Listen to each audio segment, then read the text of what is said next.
Even in Pennsylvania, you can't drink at that age. So. No, well, not legally. Unless you're going to go out unless you're going to go drinking in the bushes. But even so, there was no Mai Tais being made in a bush party in the coal region of Pennsylvania. So.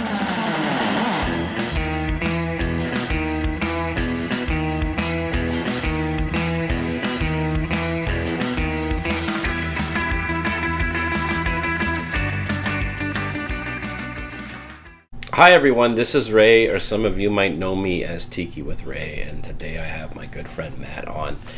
You live right now. We are in Lyndhurst, New Jersey, which is how far away from New York City? About a 45-minute train ride.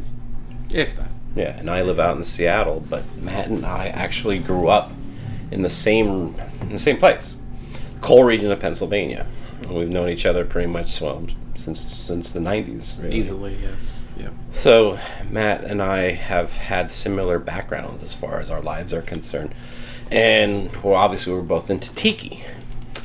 But a lot of our building blocks of what got us into Tiki are kind of similar. We both grew up close to this town called Mount Carmel. Mm-hmm. And it's a very, very small coal mining town. And like one main street. Not a whole heck of a lot on it, but... No, small town USA. Yeah, literally small town USA. And churches and bars and stuff like that. And for some reason, in this town, was a tiki bar. Yep. Yeah. This place was called the Beachcomber, and I'll be honest with you, I don't really know much about it. I mean, do you know anything about it? No, other than the fact that it was there, and I remember seeing it. I don't even think it was open when I remember seeing it. It may have been, but it was one of those, sort of dark hole in the wall on the street. That, it was a shopping street there in Mount Carmel, and it was just another one of those facades on that street that I remember seeing. It obviously made an impression on me because I still remember it. Well, I remember you were saying that there was a toy shop. Yeah, T&T Toys was right up the street from there. And you always like, what was up with that place? And the same thing for me too is. This town is like where I would go buy my comic books and stuff like that. Right. And I remember always seeing this tiki bar, and the place has no windows. Right. Yeah. There was one regular door on the street, and that was about it. Yeah, and one door. There were probably some carved masks or something on the front of it, and it was that dark wood. Yep. It looked like something that was, probably should be on the, near a marina more than it should be in Mount Carmel. And I think. But it sparked my imagination. It sparked your imagination because you're like, well, what's behind the door? And I never knew. I mean, I think I might have been, 7, 8 years old. But it was that sense of mystery that always struck me. And even like when I first went to my first tiki bar, which was this place called Hula Hula, which was in Seattle. And again, it was like dark. Mm-hmm. And that mystery of like, what's going on in there? I wonder what is. I always knew what a tiki bar was, and it was what made me go through the door and check it out. Mm-hmm. What was your first tiki bar?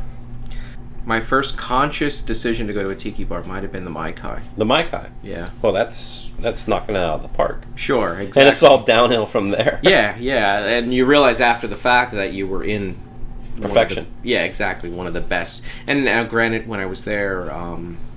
I actually had gone for dinner, and I just signed up and got the dinner show thing. But what did you think of it? Like when you let me back up. The reason why you were down in Fort Lauderdale was because of your job. It was a work trip. Was your job? Yeah. But what made you decide to go to the Mai Kai of all places? I think I knew there had to have been tiki bars in Fort Lauderdale area, in Miami, Fort Lauderdale area, and tiki bars. Yeah, exactly. And I literally I was completely unaware of this place having a sort of celebrity status as far as a tiki place goes. You know, and I looked it up online. I think at the time and.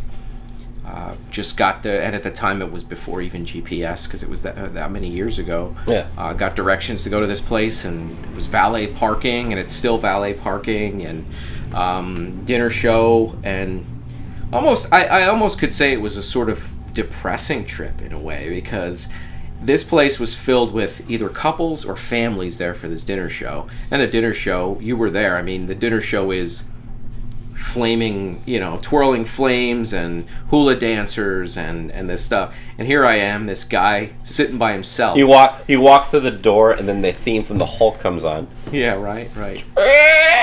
Yeah. Dun, dun, dun, dun. Dun, dun, dun, dun.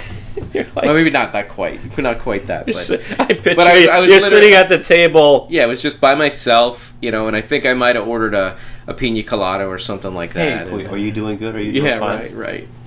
Yeah, just table for one, please. That's all. But yeah, I mean, fantastic show. And after the show, I remember visiting the drink, the drink shop, the gift shop, and I remember visiting the drinks. Right. Well, at the time, I actually had drove over there, and of all things, I think I had a rental white Mustang or something like that. Nice. So it was even more. It was the epitome of a Florida trip. But that one pina colada and dinner and the show and back to my hotel. That was it. And like I said, years later. What year was that?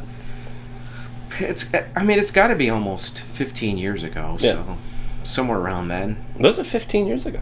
probably. Wow, all right. Yeah, at least that. If not, maybe even longer than that.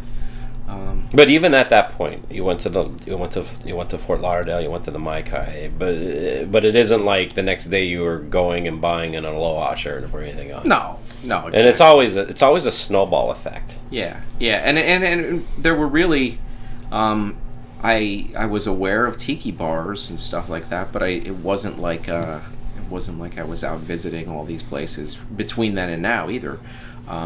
So how did the progression go for you then? The Maikai was the first, but then what happened next? It was just always on my radar. Years later, I was actually in Denver on a trip, Yeah. and I knew Boyd Rice actually was behind a place out there called Tiki with Boyd's, or Tiki Boyd's.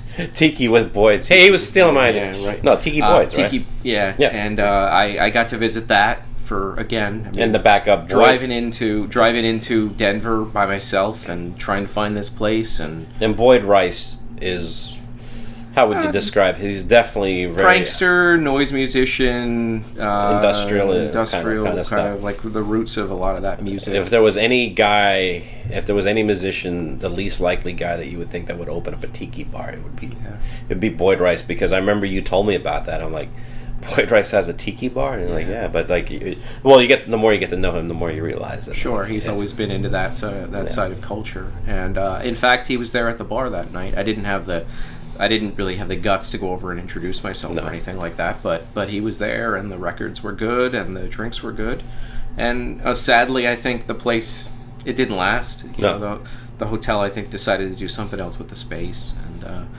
and then flash forward from there. I mean, there's been a couple other places here and there, out to Seattle and some of the places in your area. Some of what they call tiki bars in New York City, New Jersey, places like that. So, yeah, it's been hit or miss here or there. So what is about the tiki bars that you liked? Atmosphere more than anything. Yeah. I mean, when you find the places that are really special as far as either really holding on to what used to be, and sort of they're almost like museums. You're stepping into somewhere that's been the same for however many years it's been there, and you'd swear some of them, I mean, the dust on the things you'd swear that's as old as the bars themselves. As the more and more I've gotten into tiki, the more I'm starting to realize that I think a lot of it, my interest is because it reminds me of my childhood in weird ways. Yeah. And as we were saying, there's that tiki bar that was in that town that we both were nearby. But I think the building, the very beginning for me was there's this place called Knoebels Grove. Sure. Which I'm sure you've spent many, many days. Definitely. Yep. Multiple times in the summer we'd be there. But there's the haunted house there. Yep. And it's a haunted house cart where you ride around, and it takes you all through these different rooms and stuff like that. And for some reason, at the very end of this ride, you go into this like jungle room. Yep. fluorescent lighting. And it's the last time I was there. It's still there. It's too. still there. Oh, yeah, it's still there. And fluorescent lighting. There's like waterfalls. Yeah. A tiger jumps out. This like native guy comes out. Rah! You know. Yeah. And I just remember as a kid, It was the color in there and the lighting Yeah. in there was certainly and I just loved it. I always just thought it was so cool. yeah. And that was really only the end of that ride too. It wasn't I like mean, the whole thing was. No, that no, way. we're literally talking like 10 seconds. Yeah. But that stuck with me because I remember when I went into Hula Hula, it reminded me of that. And it took me a while to come to that conclusion. Right. Because I remember thinking, like, why do I like this place? Why do I think this is cool? And it comes down to, like, my childhood. I mean, you were saying that, like, when it comes to, like, the drinks and stuff like that. Yeah, there's.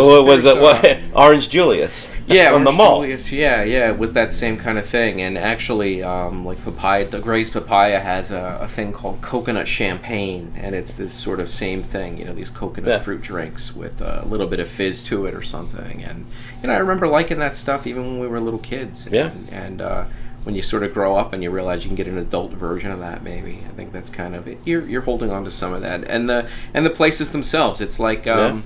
Almost like modern day cultural archaeology. You know, you're sort of seeing a part of the past that I'm too young to say I was ever part of that wave of it when it happened, but you knew it was there. You know, even the Chinese restaurants and stuff that have that kind of cocktail bar scene to them. And well, I remember even thatched.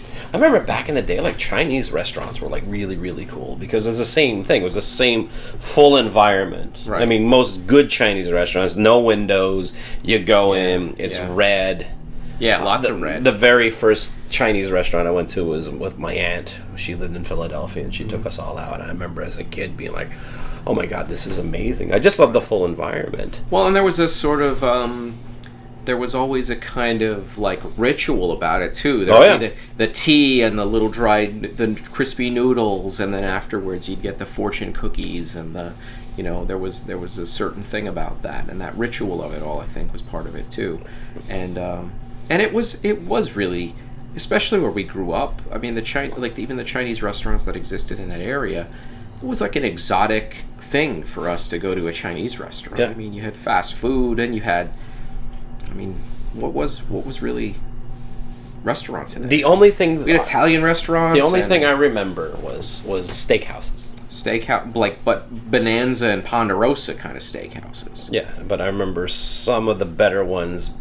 They tried to make it look like if you were in some roadhouse, Right. in Texas. I remember that would be like a full environment. Yeah. But I always ate that stuff up. I remember going down to the shore, which would be like the beaches in New Jersey, Delaware, and Maryland. And I remember like a lot of like miniature golf places. A lot of these. Oh yeah, they would have like decorated like in a theme. It was anything themed like that. Yeah. Even the hotels. You go to Wildwood and the hotels in Wildwood had a theme to them. Yeah, there was like Aztec theme or these. There was actually Polynesian themed hotels in Wildwood. Right, with the plastic palm trees and stuff. And the lighting was always great with those, sort of globe lights or the, not really tiki because they weren't using like the blowfish lights and stuff like that, but the colorful lighting and all the neon. It was, and it really in the night when everything lit up like that, you were transformed into this different world of a place because you get that kind of fog that came in off the ocean, and then these lights glowing. And every building had its own sort of look to it. It was really something special to that. It's funny. It's like almost being nostalgic for a time period that we weren't even living in. No, yet. we were late. We were late to it.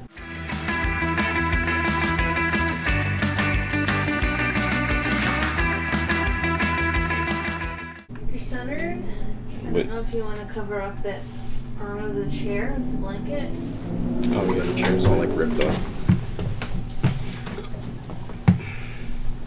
If we're gonna do a show, Matt, I'd Get some expect furniture. some higher quality Furniture. chairs. Oh, no, this one's And maybe one day when you hit the lottery, you can reopen the one in Mount Carmel. Yeah, that's what I'll do. That's my lifelong dream.